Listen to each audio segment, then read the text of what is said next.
With distribution, sales is obviously a huge part of the business. Have there been changes in how distributors are approaching sales? The sales process is changing because the role of the salesperson themselves, where historically they were really a product expert, because of the wide array of product, the new products that are coming out, the more technically oriented one, get into energy efficiency and LEDs and things like that, which are getting more sophisticated. The role of the salesperson is now turning more into an account manager, and he's relying on specialists to bring in to help wrap services around it. Companies that are just trying to be transactional in nature, and there's still a lot of those, they're devolving to price, and margins are eroding for many of those type of companies. And sometimes it's a management directive to take business at whatever price because they're looking at the cash flow. So you've got some distributors, still the historical product-oriented price rules. You've got others who are trying to grow their margins and sell more on a services and a solution basis. You've got sales management that's becoming more sophisticated and using more data analytics to drive their business and to drive their price management systems.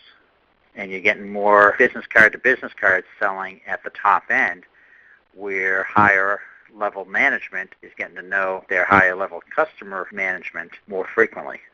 This will always be a relationship business.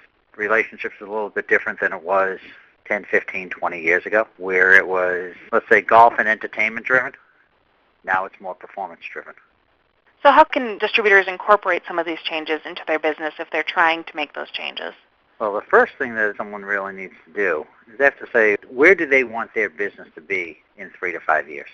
This is not the type of planning you say, all right, I want to do just for this year and then I'll reevaluate. Because for some companies, there are foundational changes that need to be made.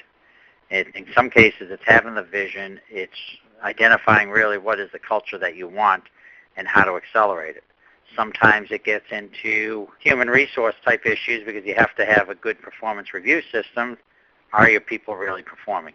So once you get through some of that, and a lot of times companies have an intuitive feel about where they stand, it's really trying to execute on it. Where we see some of the key drivers long-term for distributors is having a really strong inside sales staff, because those become your product experts.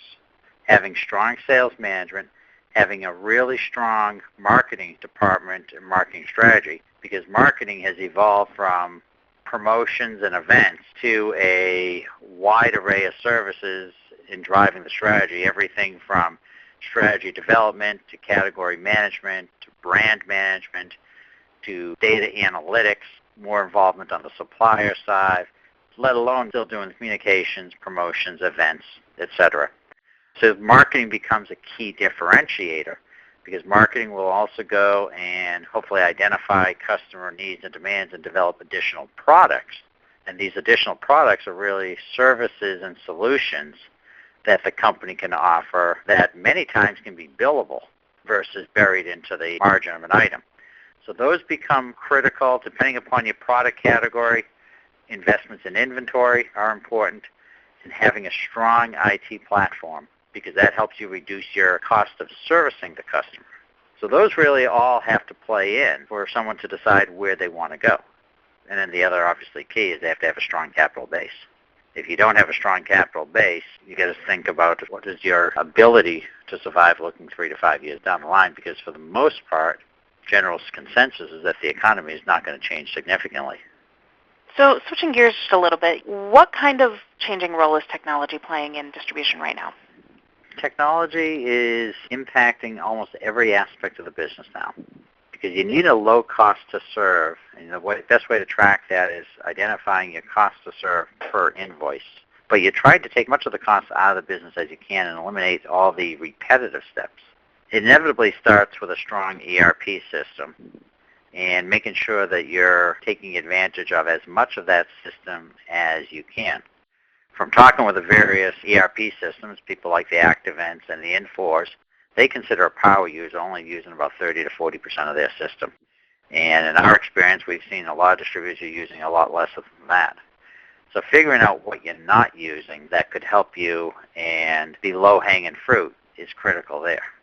Then you've got to use the EDIs, vendor managed inventory. You've got to be looking at the wireless warehouses if you have large enough warehouses.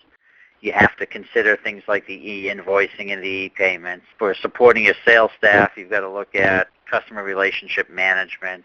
You may want to develop alternative sales channels, which get into online selling and having a strong website, which a strong website doesn't have to be e-commerce enabled. It could be just to position you as an information resource in your geographic area. But you can also add in call centers, and that can service even different parts of your business. Typical distributor only has about 10%, maybe 15% of their customers assigned outside salespeople. And there are ways that call centers and e-stores can be used to further penetrate non-assigned accounts. And this is before we even start getting into, quote-unquote, the social marketing aspects or the other software tools that can be used to enhance customer service. Big challenge for companies then is not only training your customers, it's training your own people.